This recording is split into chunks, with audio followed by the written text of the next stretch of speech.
অধ্যায় 10 অগাস্ট। পরবর্তীকালে কিসেঞ্জার নিজে ভারত সোভিয়েত মৈত্রী চুক্তির সংবাদকে বম্বশেল হিসেবে অভিহিত করেছেন। সেই চুক্তি সম্পাদনের সম্ভাবনা কেবল যে বহির্বিশ্বের কাছেই অভাবনীয় ছিল তা নয়, এমনকি ভারতের খোদ ক্ষমতাসীন মহলেও এ সম্পর্কে সামান্যতম ধারণা যাদের ছিল তাদের সংখ্যা ছিল অত্যন্ত অল্প। ভারতের মন্ত্রিসভার প্রবীণ সদস্যরাও, রাজনৈতিক বিষয়ক কমিটির গুটি কয়েক সদস্য বাদে, এই চুক্তির বিষয়ে জানতে পারেন চুক্তি স্বাক্ষরের দিন সকালে। জুলাইয়ে পাকিস্তানের সহায়তায় চীন ও যুক্তরাষ্ট্রের যোগাযোগ প্রতিষ্ঠার ফলে ভারতের নিরাপত্তাহীনতাবোধ যখন চরমে পৌঁছে, তখন ভারতীয় মন্ত্রিসভার রাজনৈতিক বিষয়ক কমিটি 2 বছরের পুরাতন এক খসড়াকে ভিত্তি করে ভারত সোভিয়েত চুক্তি সম্পাদনের সিদ্ধান্ত গ্রহণ করে।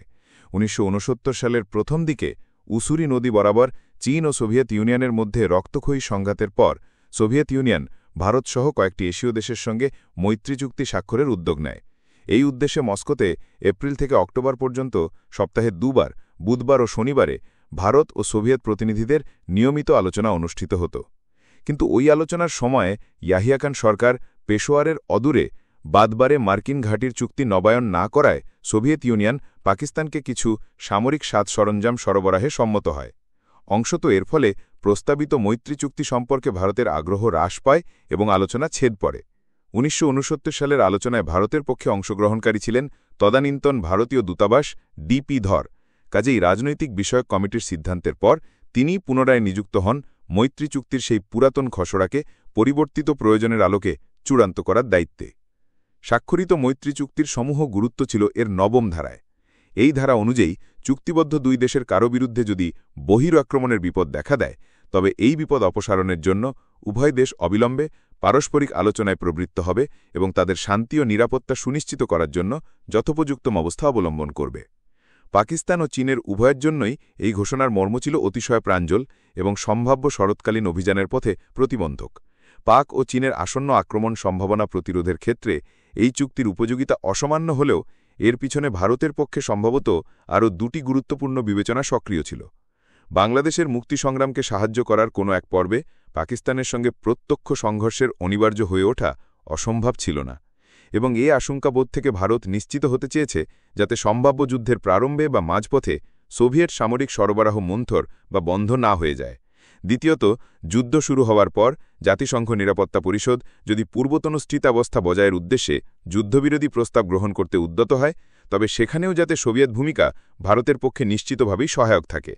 মৈত্রী চুক্তি স্বাক্ষরের পর এইসব প্রতিরক্ষামূলক চিন্তাভাবনা ছাড়াও ভারতের নীতি নির্ধারকদের মনে ক্রমশ এই আস্থার সঞ্চার ঘটে যে নিজেদের সামরিক প্রস্তুতি সম্পন্ন করার পর এবং শীতকালে উত্তরের গিরিপথগুলি তুষারাবৃত হওয়ার ফলে চীনা তৎপরতার আশঙ্কা সম্পূর্ণ তিরোহিত হওয়ার পর সশস্ত্র অভিযানের মাধ্যমে বাংলাদেশে পাকিস্তানি দখলের অবসান ঘটিয়ে শরণার্থীদের সেখানে ফেরত পাঠানো সম্ভব। কিন্তু অগাস্টে ভারতের এ জাতীয় প্রত্যাশার প্রতি রাশিয়ার যে সম্মতি ছিল তা বলার উপায় নেই, বরং বিশ্বশক্তি হিসেবে রাশিয়ার দৃষ্টিভঙ্গি মৈত্রী চুক্তি সম্পর্কে কিছুটা আলাদা থাকাই স্বাভাবিক ছিল। প্রেসিডেন্ট নিক্সন ক্ষমতায় আসার পর 1969 সাল থেকে বৃহৎ শক্তি পর্যায়ে উত্তেজনা হ্রাস প্রক্রিয়া শুরু হওয়ায় এবং বিশেষত SALT-1 মারণাস্ত্র সীমিতকরণ আলোচনায় উভয় পক্ষের স্বার্থ অসামান্যভাবে জড়িয়ে থাকায় সোভিয়েত মার্কিন পারস্পরিক সম্পর্ককে মূলত একটি আঞ্চলিক ইস্যুতে পুনরায় উত্তেজনাময় করে তোলার ইচ্ছা সম্ভবত কোনো পক্ষেরই ছিল না। তাছাড়া আঞ্চলিক পর্যায়ে তাসখণ্ড চুক্তির মধ্যস্থতাকারী দেশ হিসেবে রাশিয়া পাকিস্তানি জান্তার গণহত্যার নীতিকে জোরালো ভাষায় নিন্দা করা সত্ত্বেও সতর্ক তদন্তে নেই পাকিস্তান সম্পর্কে ভারতের মতো চূড়ান্ত সিদ্ধান্তেই পৌঁছাবে, এ প্রত্যাশা বাস্তবধর্মী ছিল না। তবু জুলাইয়ে কিসিঞ্জারের চীন সফরের ফলে যে নতুন পরিস্থিতির সৃষ্টি হয়, তাকে রাজনৈতিক ও সামরিক ভারসাম্যের একটি অবাঞ্ছিত পরিবর্তন হিসেবে গণ্য করা রাশিয়ার পক্ষে ছিল নিতান্তই স্বাভাবিক। তাদের নিজেদের জন্য চীন মার্কিন আতাতে সৃষ্ট বিড়ম্বনা অপেক্ষাকৃত দূরবর্তী ব্যাপার হলেও তাদের ঘনিষ্ঠ মিত্র ভারতের নিরাপত্তার জন্য এই আতাত ছিল তাৎক্ষণিক হুমকিস্বরূপ। সম্ভাব্য চীনা আক্রমণের বিরুদ্ধে ভারতের উত্তর সীমান্তের নিরাপত্তা সম্পর্কে পূর্ব প্রদত্ত মার্কিন প্রতিশ্রুতি নাকচ করার সমূহ তাৎপর্য এবং যুদ্ধের জন্য পাকিস্তানের উপরোপরি হুমকি থেকে ভারতের নিরাপত্তা সম্পর্কে রাশিয়ার চিন্তিত হওয়ার যথেষ্ট কারণ ছিল। এই দুশ্চিন্তাই ছিল সম্ভবত মৈত্রী চুক্তির 9ম ধারায় সম্মত হওয়ার পিছনে তাদের অন্যতম মুখ্য বিবেচনা। কিন্তু পাক চীন হুমকির মুখে নিজেদের নিরাপত্তা জোরদার করা ছাড়াও ভারতের প্রয়োজন ছিল শরণার্থী সমস্যার বাস্তব সমাধানের উদ্দেশ্যে বাংলাদেশের মুক্তিযুদ্ধকে জয়যুক্ত করা। বাংলাদেশের মুক্তিযুদ্ধের সাফল্যের জন্য ভারতের ক্রমশ সহায়ক ভূমিকা সম্পর্কে সোভিয়েত ইউনিয়নের সংশ্লিষ্ট জড়তা অতিক্রম করাই তাই ভারতের চুক্তি পরবর্তী দ্বৈতিক প্রচেষ্টার অন্যতম প্রধান লক্ষ্য দাঁড়ায়। ভারতের এই প্রচেষ্টাকে সফল করার ক্ষেত্রে বাংলাদেশের রাজনৈতিক ঐক্য তখনও একটি অতি প্রয়োজনীয় উপাদান। কাজেই আমাদের পূর্ববর্তী পরিকল্পনা অনুযায়ী ভারত সোভিয়েত মৈত্রী চুক্তি স্বাক্ষরের দিন অর্থাৎ 10ই আগস্ট বিকেল 4টায় পররাষ্ট্রমন্ত্রী খন্দকার মোস্তাকের সঙ্গে আমি দেখা করি দুটি সুনিশ্চিত প্রস্তাব নিয়ে। সূচনাতেই তিনি মৈত্রী চুক্তির ফলে বাংলাদেশের মুক্তি সংগ্রাম লাভবান হবে এই মর্মে কিছু মন্তব্য করেন। ফলে কোনো ভূমিকা ব্যতি রেখেই আমার বলা সহজ হয় যে এই চুক্তিকে কেন্দ্র করে ভারত ও রাশিয়ার উষ্ণভাব বজায় থাকতে থাকতেই আভ্যন্তরীণ ও বৈদেশিক ক্ষেত্রে বাংলাদেশ সরকারের দুটি জরুরি উদ্যোগ গ্রহণ করা দরকার।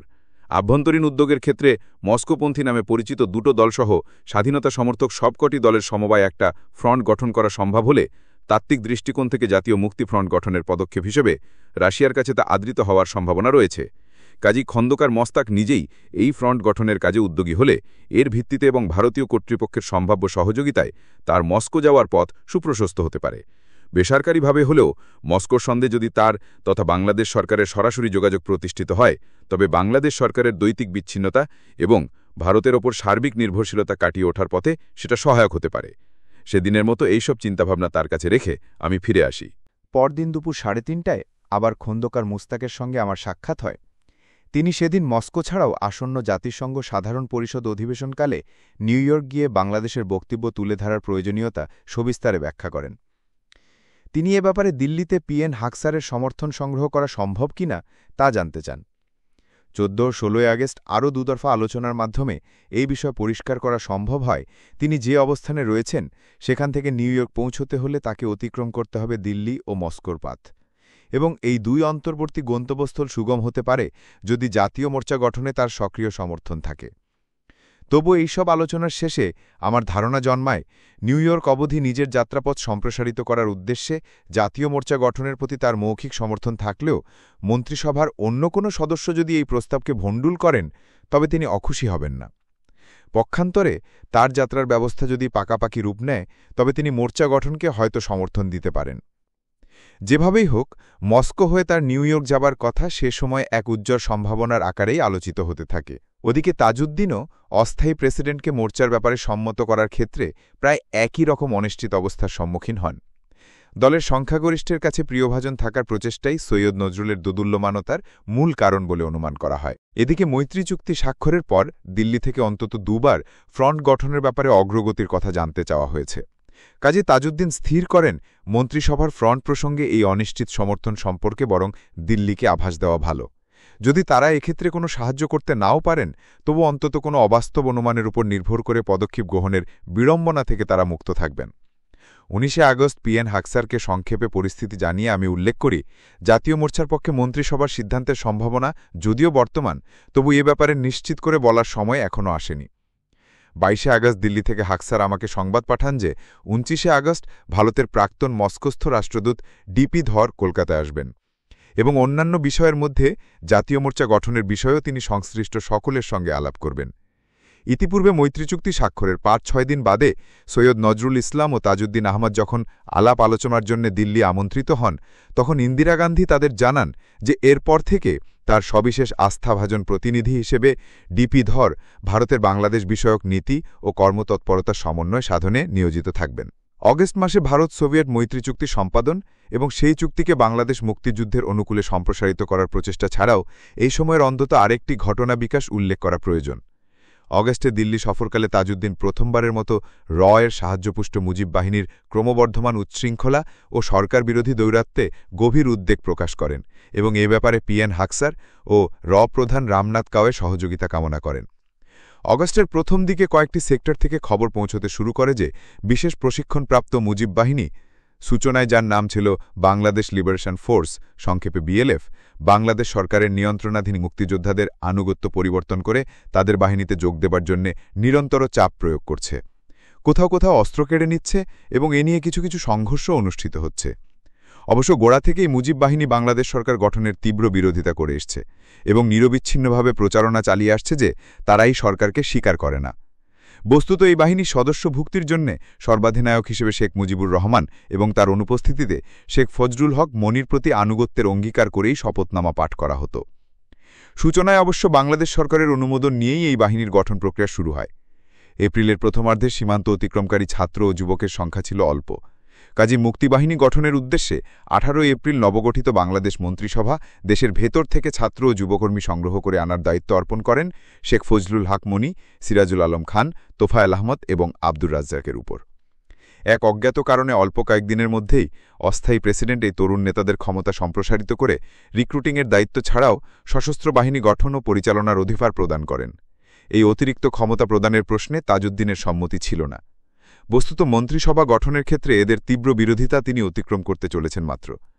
বাংলাদেশ মন্ত্রিসভা ভেঙে দিয়ে তার পরিবর্তে এই তরুণ নেতাদের নেতৃত্বে বাংলাদেশ লিবারেশন ফ্রন্ট গঠনের দাবি তখনও অব্যাহত ছিল। এদের নিয়ন্ত্রণে একটি বিশেষ সশস্ত্র বাহিনী বাংলাদেশ লিবারেশন ফোর্স গড়ে তোলার প্রচেষ্টার খবরও তাজউদ্দিনের কানে এসে পৌঁছেছিল। কিন্তু দলের মধ্যে তার অতিশয় নাজুক অবস্থার দরুন এই তরুণ নেতাদের ক্ষমতা সম্প্রসারণের বিরুদ্ধে কোনো কার্যকর ভূমিকা গ্রহণ করা তার পক্ষে সম্ভব হয়ে ওঠেনি। ওসমানীয় নিলেই সৈয়দ নজরুল প্রদত্ত এদের সম্প্রসারিত ক্ষমতা সম্পর্কে সংশয়মুক্ত ছিলেন না। মে মাসে একরকম প্রকাশ্যেই আলোচিত হতে থাকে যে রয়ের এক বিশেষ উপসংস্থার অধীনে শীঘ্রই দেরাদুনের অদূরে চাকরাতায় এদের জন্য বিশেষ ট্রেনিং শুরু হতে চলেছে। জুন থেকে এদের ট্রেনিং শুরু হয় এবং পর্যায়ক্রমে নভেম্বরের প্রথম দিক অবধি তা অব্যাহত থাকে। প্রশিক্ষণপ্রাপ্ত এদের প্রথম দল আত্মপ্রকাশ করার সঙ্গে সঙ্গে একথাও স্পষ্ট হয় যে এই বাহিনী পরিচালনা ও নিয়ন্ত্রণের ক্ষেত্রে কর্নেল ওসমানী তথা বাংলাদেশ সরকারের কোনো এখতিয়ার নেই। ফলে তাজউদ্দিন ও ওসমানী উভয়েরই সন্দেহ ঘনীভূত হয়। কিন্তু এ বিষয়ে মন্ত্রিসভার অন্যান্য সদস্যের ভূমিকা ছিল দোদুল্যমান। অনেক সময় মুজিব বাহিনীর ক্ষমতা সম্পর্কে উৎকণ্ঠা প্রকাশ করলেও তারা পৃথক পৃথকভাবে মুজিব বাহিনীর নেতাদের সাথে ব্যক্তিগত সুসম্পর্ক গড়ে তোলার ব্যাপারে ছিলেন আগ্রহী। অস্থায়ী রাষ্ট্রপতিরও দুর্বলতা এই ব্যাপারে ছিল যথেষ্ট। ফলে মন্ত্রিসভায় এই বাহিনীকে সরকারি নিয়ন্ত্রণে আনার ব্যাপারে যথাযথ ব্যবস্থা গ্রহণ করতে ব্যর্থ হন। এমনিভাবে 2 মাস আগে যাদেরকে কেবল ছাত্র ও যুবকর্মী সংগ্রহের দায়িত্ব দেওয়া হয়েছিল, বাংলাদেশ সরকারের ক্ষমতা ও এখতিয়ারের সম্পূর্ণ বাইরে তারাই হয়ে ওঠে এক সশস্ত্র বাহিনীর স্বয়ং নিয়ন্ত্রিত অধিনায়কবৃন্দ। মুক্তিসংগ্রামে অংশগ্রহণ করা মুজিব বাহিনীর লক্ষ্য বলে প্রচার করা হলেও এই সংগ্রামে তাদের নির্দিষ্ট ভূমিকা, কার্যক্রম ও কৌশল কি, কোন এলাকায় এরা নিযুক্ত হবে, মুক্তিবাহিনীর অপরাপর ইউনিটের সাথে এদের তৎপরতার কিভাবে সমন্বয় ঘটবে, কী পরিমাণে বা কোন শর্তে এদের অস্ত্র ও রসদের যোগান ঘটছে, কোন প্রশাসনের এরা নিয়ন্ত্রণাধীন, কার শক্তিতে বা কোন উদ্দেশ্যে এরা অস্থায়ী সরকারের, বিশেষত প্রধানমন্ত্রীর বিরুদ্ধাচরণ করে চলছে, এ সমুদয় তথ্যই বাংলাদেশ সরকারের জন্যে রহস্যাবৃত থেকে যায়। ক্রমে বিভিন্ন সূত্রে প্রকাশ পায় মুজিব বাহিনীর কেবল প্রশিক্ষণ নয়, অস্ত্রশস্ত্র ও যাবতীয় রসদের যোগান আসে রয়ের এক বিশেষ উপসংস্থা থেকে, এবং এই উপসংস্থার প্রধান মেজর জেনারেল উবান গেরিলা প্রশিক্ষণ ও ব্যবস্থাপনা বিশেষজ্ঞ হিসাবে মুজিব বাহিনী গড়ে তোলার দায়িত্বে নিযুক্ত রয়েছেন। এই সবকিছুই হয়তো মেনে নেওয়া সম্ভব হতো যদি এই বাহিনী পরিচালনা ও নিয়ন্ত্রণ বাংলাদেশ সরকারের হাতে ন্যস্ত করা হতো। প্রথম দিকে মুজিব বাহিনীর স্বতন্ত্র অস্তিত্বের 3টি সম্ভাব্য কারণ অনুমান করা হয়। 1. শেখ মনির দাবি অনুযায়ী সত্যই কেবলমাত্র তারাই সশস্ত্র বাহিনী গঠনের ব্যাপারে শেখ মুজিব কর্তৃক মনোনীত প্রতিনিধি এবং এই সম্পর্কে ভারত সরকারের ঊর্ধ্বতন মহল কেবল অবহিতই নন, অধিকন্তু এদেরও সহায়তা প্রদানের ব্যাপারে ছিলেন প্রতিশ্রুতিবদ্ধ। 2. যদি কোনো কারণে আওয়ামী লীগের প্রবীণ নেতারা নেতৃত্বদানে ব্যর্থ হন, তবে সেই অবস্থার বিকল্প নেতৃত্ব হিসাবে এদেরকে সংগঠিত রাখা। 3. বাংলাদেশের মুক্তি সংগ্রাম কোনো কারণে দীর্ঘায়িত হলে বামপন্থী প্রভাব যদি বৃদ্ধি পায়, তবে তার পাল্টা শক্তি হিসাবে এদের প্রস্তুত করে তোলা। কিন্তু কেবল শেষোক্ত এই 2 আশঙ্কা থেকেই প্রথম দিকে যদি মুজিব বাহিনীকে স্বতন্ত্রভাবে গড়ে তোলার সিদ্ধান্ত গৃহীত হয়ে থাকে, তবে বলা যায় অগাস্ট নাগাদ 2টো আশঙ্কাই প্রায় অমূলক হয়ে পড়েছে। পক্ষান্তরে মুজিব বাহিনী কর্তৃক ক্ষেত্রবিশেষে মুক্তিযোদ্ধাদের অস্ত্র কেড়ে নেওয়া, তাদের আনুগত্য পরিবর্তনের জন্য চাপ প্রয়োগ করা ও মন্ত্রিসভার বিরুদ্ধে প্রকাশ্য বিদ্রোহের প্রচারণা চালানোর মাধ্যমে কেবল যে মুক্তিযুদ্ধকেই ভিতর থেকে দুর্বল করে ফেলা হচ্ছিল তা নয়, অধিকন্তু আশ্রয়দাতা সরকারের উদ্দেশ্য সম্পর্কেও এক সন্দেহের আবহাওয়াকে উৎসাহিত করে তোলা হচ্ছিল। তাজউদ্দিন অগাস্টের মাঝামাঝি দিল্লিতে এই অবস্থার সত্বর প্রতিবিধানের দাবি তোলেন, কিন্তু হাকসার এবং কাউ দুজনেই নীরব থাকেন। ক্ষুব্ধ তাজউদ্দিন কলকাতা ফিরে মুজিব বাহিনীকে বাংলাদেশ সরকারের নিয়ন্ত্রণে আনার চেষ্টা চালিয়ে যাওয়ার পাশাপাশি এই অন্তর্ঘাতী কার্যকলাপকে খর্ব করার জন্যে আমাকে আলোচনাধীন বিকল্প পদক্ষেপ জরুরি ভিত্তিতে চূড়ান্ত করতে বলেন। এই সম্ভাবনা তখন স্পষ্ট যে যদি অবিলম্বে তাদের নিয়ন্ত্রণ না করা যায় তবে স্বাধীনতার যুদ্ধ অচিরেই এক রক্তাক্ত আত্মঘাতী লড়াইয়ে পরিণত হতে পারে। তাছাড়া জাতীয় মোর্চা গঠনের প্রশ্নে মুজিব বাহিনী যদি আওয়ামী লীগের ভিতরের বিরুদ্ধ শক্তিকে প্ররোচিত করে তোলে তবে তার ফলে জাতীয় মোর্চার গঠনই কেবল দুঃসাধ্য হবে তাই নয়, এর ফলে মুক্তিযুদ্ধকে জাতীয় মুক্তি সংগ্রাম হিসাবে উপস্থিত করে সোভিয়েত সহযোগিতা অর্জনের প্রচেষ্টাও ক্ষতিগ্রস্ত হবে। কঠোর নিয়মতান্ত্রিকতায় বিশ্বাসী কর্নেল ওসমানী এইসব রাজনৈতিক বিচার বিবেচনা ছাড়াই উচ্ছৃঙ্খল ও অন্তর্ঘাতী কার্যকলাপের জন্য রিক্রুটিংয়ের ব্যাপারে এপ্রিল মাসে যে অধিকারপত্র তিনি শেখ মনি ও তার সহকর্মীদের দিয়েছিলেন তা প্রত্যাহার করেন এবং মুজিব বাহিনীকে শীঘ্রই তার কমান্ডের অধীনে না আনা হলে পদত্যাগ করবেন বলে প্রধানমন্ত্রী তাজউদ্দিনকে জানিয়ে দেন। এদিকে ভারত সোভিয়েত মৈত্রী চুক্তি স্বাক্ষরের পর মুক্তিযুদ্ধের এক নতুন ও আশাব্যঞ্জক অধ্যায় শুরু হয়। এতদিন অবধি মুক্তিযুদ্ধকে সাহায্য করার ক্ষেত্রে পাকিস্তান ও চীনের যৌথ প্রতিক্রিয়ার কথা ভারতকে সর্বদা স্মরণ রাখতে হতো। সেই ঝুঁকিকে এড়িয়ে চলার জন্য ট্রেনিং ও অস্ত্র সরবরাহে ভারত সীমিতভাবে সহযোগিতা করে এসেছে মূলত বাংলাদেশ ইস্যুকে রাজনৈতিকভাবে জীবিত রাখার উদ্দেশ্যে। মৈত্রী চুক্তির ফলে এই ঝুঁকি হ্রাস পাওয়ায় ভারতের সহযোগিতা দ্রুত সম্প্রসারিত হতে শুরু করে অগস্টের মাঝামাঝি থেকে। এমনকি সোভিয়েত কর্তৃপক্ষ হালকা অস্ত্রশস্ত্রের ক্ষেত্রে ভারতের অসুবিধে দেশে দ্বিতীয় মহাযুদ্ধে দখল করা জার্মান ও পশ্চিম ইউরোপীয় পুরানো অস্ত্রশস্ত্র মুক্তিযোদ্ধাদের সাহায্যে ব্যবহৃত হবে তা জেনে জুলাই-অগস্টে ভারতের হাতে তুলে দেন।